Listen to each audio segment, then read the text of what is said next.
All right. So now I got to ask, I feel like that's how a lot of meal companies started. Like, so you're doing all of this individual like recipes and stuff like that. What's keeping you from just commercializing more of this? I have zero interest in it. It won't be fun anymore. Okay. So I like continuing to come up with new ideas, new recipes, and I listen to my customers. So if there's things like, I really miss this, or this is what's happening in the economy right now, this is too expensive, this kind of thing, or you're too busy. So I really focus on grocery friendly recipes. So you just go to the grocery and pick up things. But with my resupply business, making 25 servings at a time is like the max. I just don't enjoy doing any more than that. I enjoy helping individual hikers versus just the masses. And there's so much competition out there already that it's just not something that sounds fun to me. Yeah, I mean, there is a lot of competition, but there's not a lot of competition in certain ways. Like once you start backpacking a lot, you get fatigued of what is available pretty fast. Like, which is why to me, I'm like, man, even if you just did small batch stuff, it'd be pretty interesting. You know what I mean? Like, I'm just going to go see what random meals Aaron's made this week and pick up a few or something like that. We're talking about maybe doing that. You can give me some feedback. I don't know if it'd be frustrating, but if I make like 30 servings of this, but my hikers only order 15 that week, then I could put the 15 on my website as like, this is what's available this week. It may not be available next week, that kind of thing. So, but I would be fearful that people like, oh my gosh, I love this, but she hasn't made any more of it. So what's going on here? That kind of thing. It's just, I'm kind of envisioning like that. Yeah, I'm envisioning like having an email list to like, here's what's available, like, log on, get it while it lasts kind of thing. I think that would be the most that I'd really be interested in, making bulk kinds of things. Well, and I think the big issue or hard part with that would be, like if I'm going to order food, like I'm going to want to order a handful of meals at one time so that I don't know, so shipping's worthwhile or something like that. So I think my question to you would be like, would there just be like one type of meal at a time on there? Because if there is, then that might be a little bit less attractive, but maybe we need to talk off air and maybe you just ship us the 15 meals and then we put them for our members and they can order them with their other stuff that they're ordering from us, and kind of batch everything together. Then it's simple for you, right? But what I'm envisioning is that whatever I'm making that week, because the hikers, as soon as I make extras, then they change their mind and they want something else because they're like, I've already eaten 3 of these. I want to do something else this week. So what I'm kind of envisioning is like, I make it, then whatever's left over, then put that online. So it'll probably change every single week because what I'm making, I'm offering 60 recipes. That probably was a mistake. So, because there's so much variety in it, but everybody seems to be happy. This person in me is just cringing. I'm just cringing.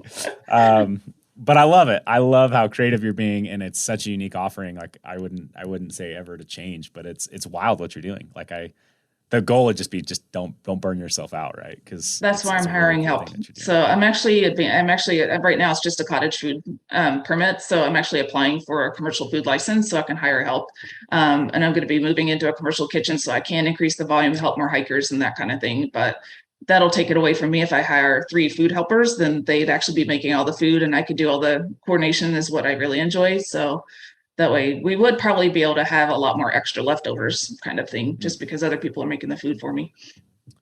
Yeah. We'll have to talk, because if there's like any shelf life to that could be just kind of a cool little one-off way to do things, but and make it a little bit easier for you, so you're not having to coordinate one-off meals. Or I don't know, you probably get sick of, I made 10 extra of these, so now I'm going to eat 10 extra of these this week. Like, I've never made so many smoothies in my life. I wasn't expecting that at all. It was like, I actually just counted up the volume, and since March, the middle of March, I've made 1,100 meals myself. And we're only in June, or actually beginning of June. So I'm kind of curious to see how many meals I end up making by the end of the season. So like you've made so many smoothies. What is it about specifically a smoothie? Let's just kind of pick on that for just a second. It seems like that seems to be something that you kind of keep referencing, going back to. Seems like a great way to, as you say, sneak in calories.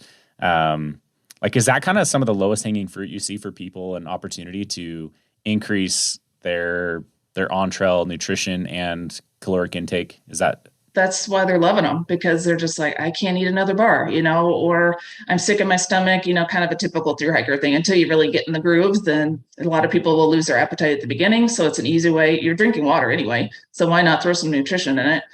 So I've had hikers specifically say, Aaron, like, cancel my order, just send me your smoothies this week because I'm not feeling very good, but I know I'm going to hit the wall if I don't do something. So it's kind of where they order 3 per day. So I'm just like, oh my gosh. Like your hikers are drinking three smoothies per day. Yeah. And are they still eating meals? Like, are those taking over like snacks, or are those taking over meals? It depends on the hiker. Some of them, it's taking over their lunch because they want to keep moving. If they're pulling already 30-mile days, they're not wanting to stop for lunch. So they're using it as a lunch. Others are ordering snacks anymore. They're using those instead, and still ordering their solid food, I guess you could say, for meals. So it just really depends on the hiker, what they're using them for. And the other thing, for the reason why I was able to do this for my Sierra Growl, is that they're powder. So in a bear can, they smush really well around things. So we did very little bars and those kinds of things because they're not as space efficient as a powder is. Yeah, you're adding the water and volumizing them on trails, so it's a win-win. Right. Yeah, that's super interesting. What do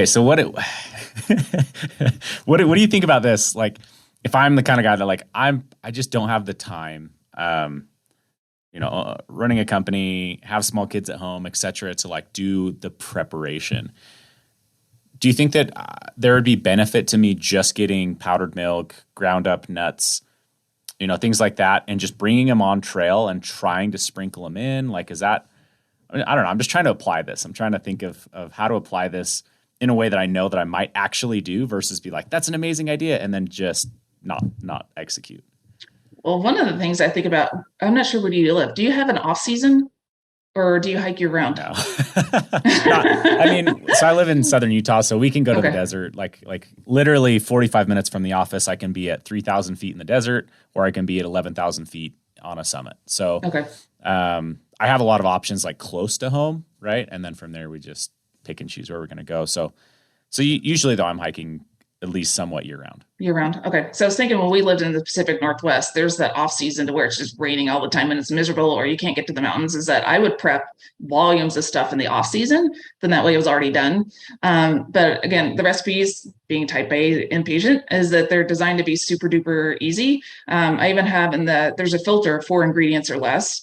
So some of the smoothies, my favorite one that I've been drinking since 2016 is milk powder, peanut butter powder, and carnation instant breakfast. You can get them all at the grocery store. If you wanted to, you don't have to do it individually. Just dump it all in a gallon baggie, and then you can just, dish it out on the trail. So it's super easy, and it's shelf stable.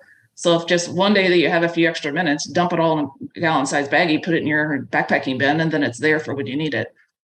Yeah. So you don't have to get all fancy. Like the green smoothie, it has quite a few ingredients. It takes some extra time to put all that together. But a lot of them, I think you were looking at the chai breakfast one, which is milk powder, vanilla carnation breakfast, and some cinnamon and some other things, coffee, instant coffee. Again, it's super easy to throw it in a baggie. It's shelf stable for a whole season.